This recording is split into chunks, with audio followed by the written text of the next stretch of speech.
Hi everyone and welcome to the channel.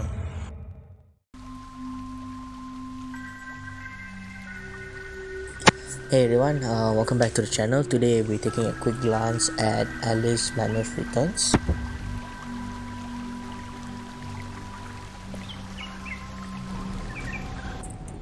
This game, for those of you who have not known, is quite an old game. Basically, this one is a sequel to another game which is titled American McGee's Alice. And that game is actually also a sequel to the Lewis Carroll's book, where basically this game, Alice Liddell Returns, and the game prior to that, the American McGee's Alice, it's basically a darker turn or darker fantasy of the Lewis Carroll's Alice.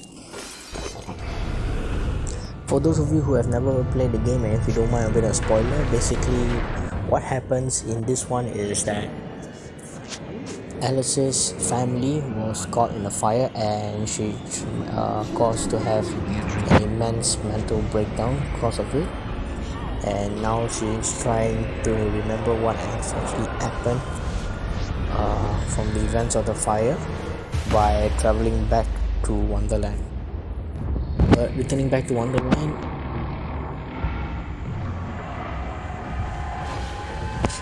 due to arrival of what is known as this infernal train that is spewing up all this black ooze and everything, and it's causing the destruction of a Wonderland. And also in light of that, Wonderland can be seen as a mind, so it can view as the destruction and slow degeneration of her mental state. You'll never stop us. The world is upside down, Alice.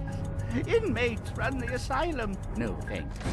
And worst of all, I've left tealess. Come to receive your punishment, then?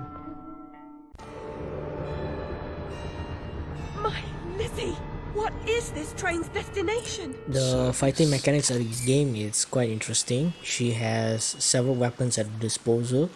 Starting off, she has only just the war pearl knife, which can be used to quickly deal blows towards enemies, and then as it goes along she unlocks more and more weapons, such as the hobby horse and like a pepper grinder to shoot range opponents, as well as a teapot for more damage, more massive range damage. And basically towards the game she can also collect teats, basically the in-game currency, so you can upgrade the weapons. The combat style was also quite impressive. She has two styles. One is the dodge mechanic, which I find it quite fascinating because she disappears in this cluster of butterflies, and she has also the deflect mechanic, which basically using an umbrella to deflect opponents' blasts back towards them. Another aspect of the game that I truly like was the voice acting. One of them was the main character, Alice Liddell, which was voiced by Susan Brand. Going through the IMDb page, she doesn't voice any other game characters, but she does do several in TV series. I kind of like the voice acting of Alice because she finds it portraying the character quite well for a darkened series of Alice's character from Lewis Carroll, and how she portrays herself as a strong and mentally strong woman that is trying to find the cause of what happened in the fire. Another voice actor that I admire was the one that played the Cheshire Cat, because of his sarcastic comments and his so-called advice that he gives every now and then from the game.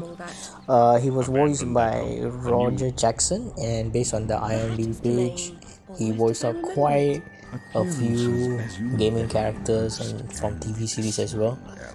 The one that I found was quite fascinating, that he voiced in the Dishonored series as Anton Sokolov. Different is good.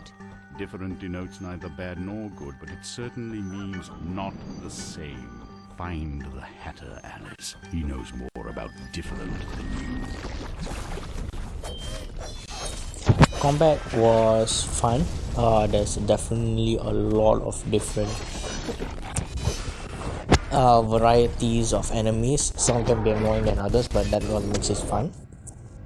One last thing about Alice Madness Returns that I do enjoy is the cosmetics that you unlock for the game.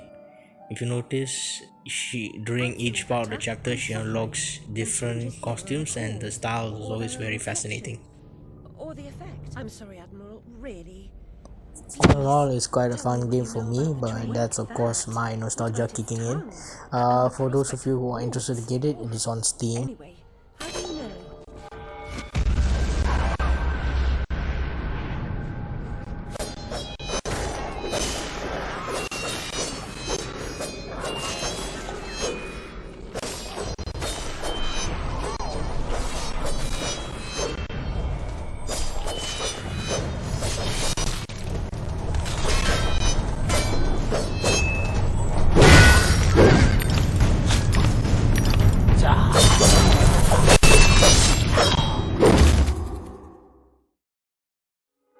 If you want to see more videos, kindly give a like, share and subscribe.